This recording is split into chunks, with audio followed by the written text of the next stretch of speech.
Panginoong Diyos sa aming Ama na makapangyarihan sa lahat. Minsan pa, ako po'y lumalapit sa luklukan ng iyong biyaya, nakikiusap na sana po huwag magkaroon ng problemang dali ng tubig at kuryente. Sana po maging maayos po hanggang makatapos po ako sa aking paglalaba. Maraming salamat po, Panginoon Diyos, sa iyo ang lahat ng kapurihan at pulwalatian. Sa ngalan ni Jesus. Amen. Okay, kaibigan. Magpaanda rin na po natin. Paanda rin na natin yung makina.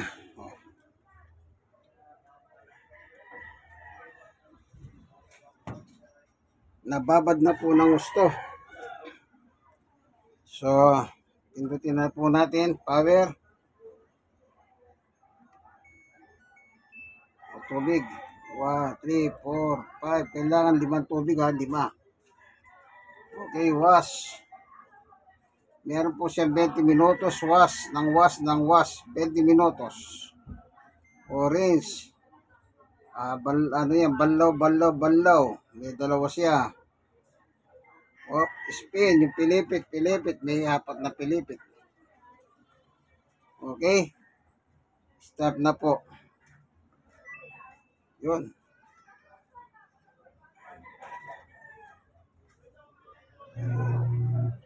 Yan.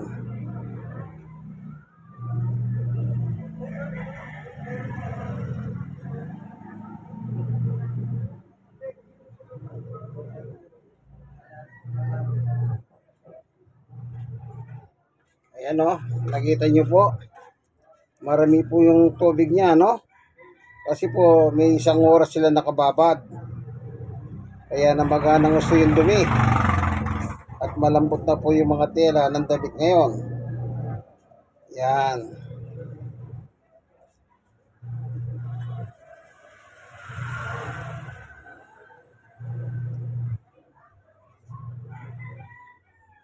Kapag umaandar yan, huwag niyong bubuksan ang pinto kasi magbabalik kayo sa dati. Mamaya pagdating na 62, ito 62 yan, no?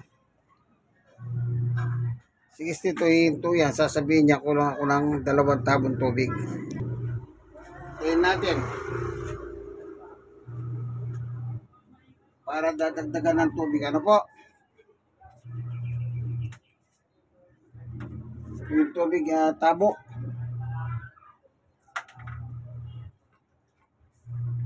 Ayan.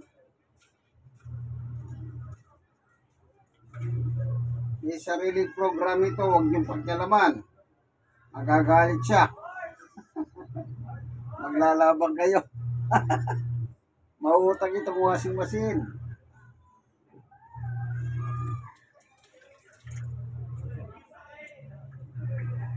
May sariling programa yan. Nakaprogram po yan.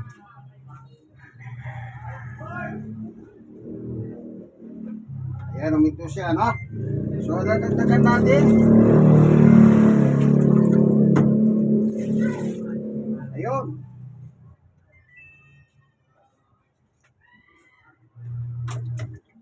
Kita nyo?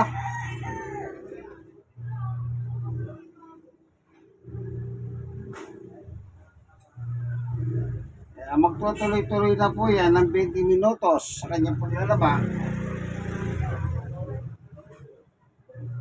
Kaya huwag nyo nang galawin, huwag nyo nang bubuksan ang takip. Sensitive yan, magagalit siya. Ako, bago ako natuto nito, marami akong nagawa hindi kami magkasundo ng makinang ito. Ang dami kong ginagawa, yung niya sundin, gusto niya siya masunod, kaya ginawa ko, para wag kami magtalo, siya na sinunod ko. Pagbuot na sinunod ko, yan na.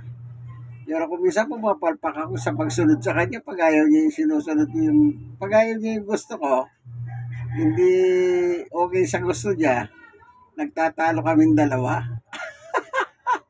Paano nagtatalo? Pumapalpak, ayaw niya umikot. Minsan tinatakot ako, humandar eh. O, kita nyo? Parang may sundin eh.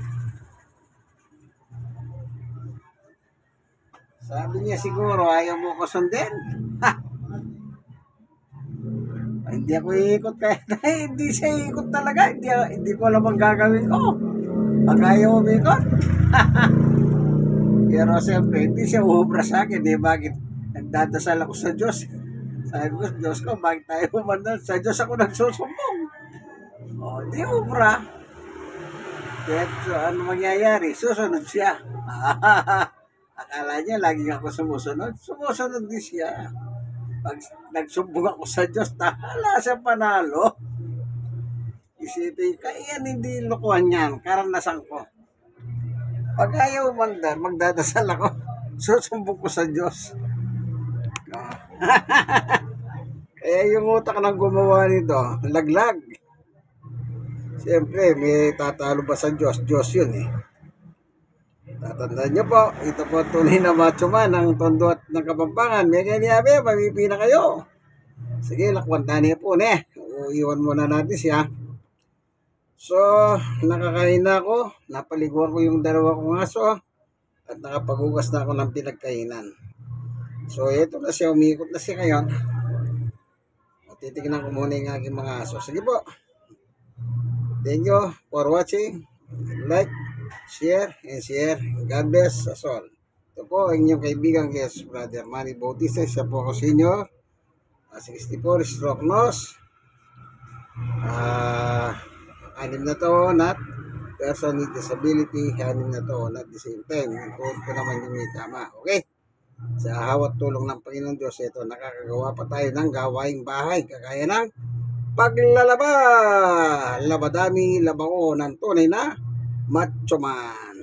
Bye-bye.